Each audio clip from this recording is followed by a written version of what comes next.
Senhor esteja convosco. Proclamação do Evangelho de Jesus Cristo segundo Mateus.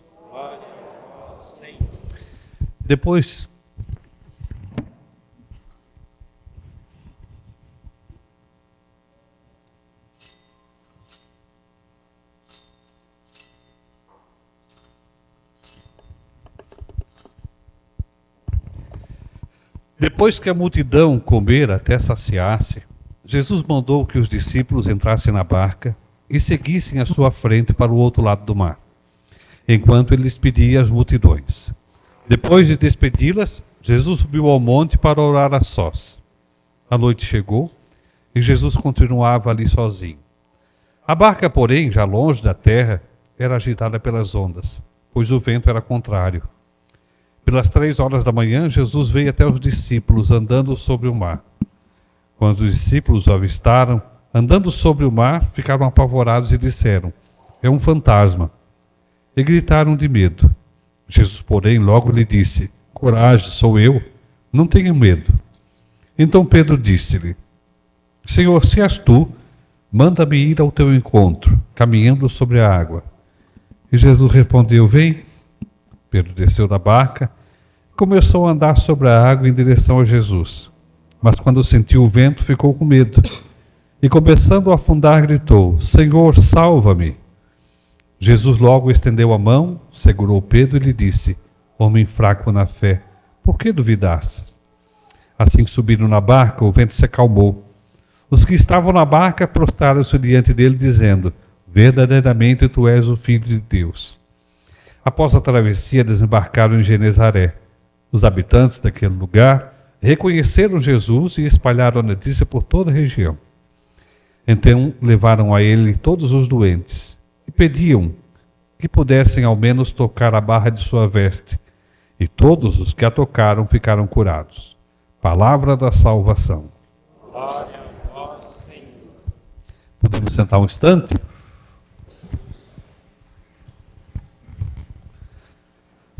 A liturgia de hoje fala um pouco, ou questiona um pouco, como anda a nossa fé. Não é como anda, né? A nossa fé, a gente tem um caminho de fé desde que nasce, né? E a fé, ela exige de nós decisão, tomada de decisão. Nós vemos na primeira leitura, né? Arão e Moisés. Arão de repente duvida, e aí acontece algo na família dele, é aquilo que faz se converter o coração. E depois, pela intercessão de Moisés, né, Maria recorre à cura. Na mesma coisa, o Evangelho traz a mesma situação. Talvez no sentido diferente. Não no sentido de tragédia, mas de insegurança na fé. Quem de nós aqui já não duvidou? Quem de nós não passou pela cabeça que Deus nos abandonou?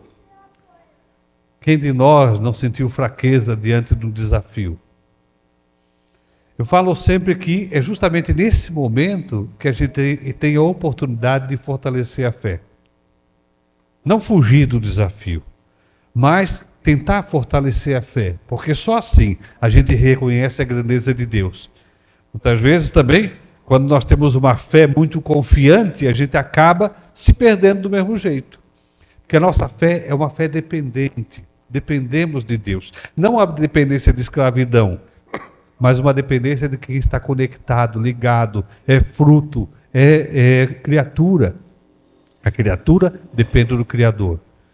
Jesus está lá com a multidão, alimenta a multidão, e depois, depois do milagre acontecido, todo mundo fica surpreso, ele manda os discípulos para o outro lado do mar e vai rezar.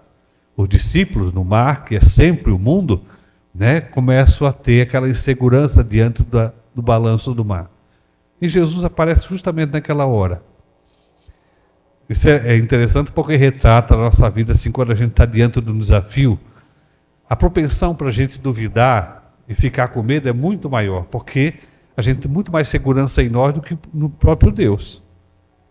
Deus não é aquele que manda pedir, é como a máquina de Coca-Cola. Você coloca a ficha, já vem a Coca-Cola. Deus não é aquele que você pede e já vem.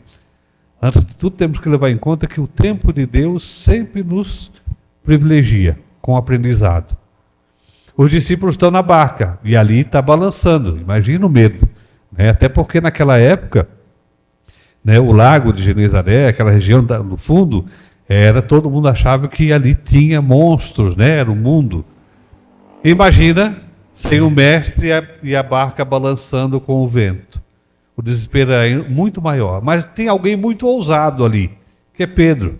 Quando eles veem que Jesus está andando, todo mundo fica apavorado. E aí Pedro assim, Senhor, deixa que eu vou até o Senhor aí. Né? Ele fala assim, não, eu quero fazer experiência de fé. Tá bom, você quer fazer experiência de fé? Então vem.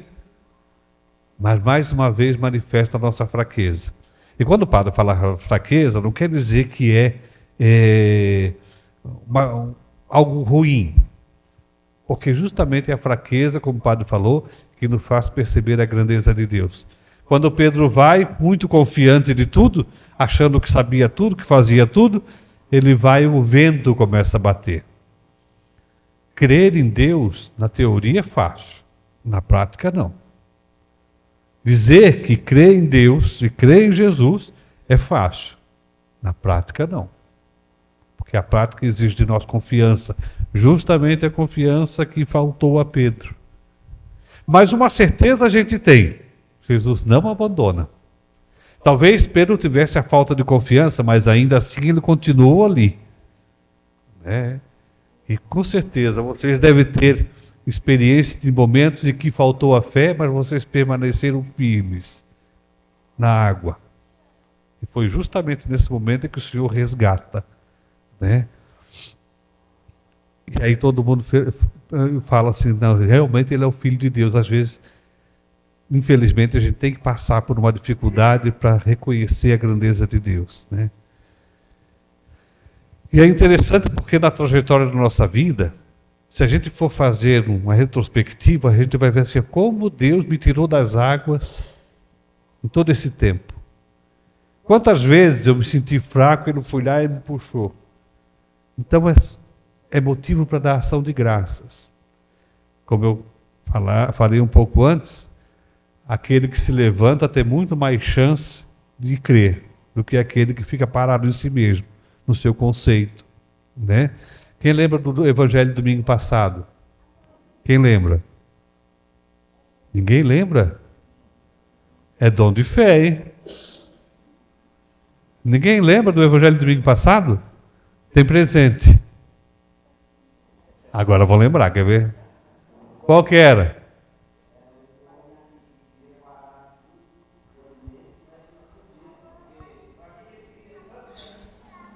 Isso mesmo. Ó, tá aqui, ó, o presente, ó.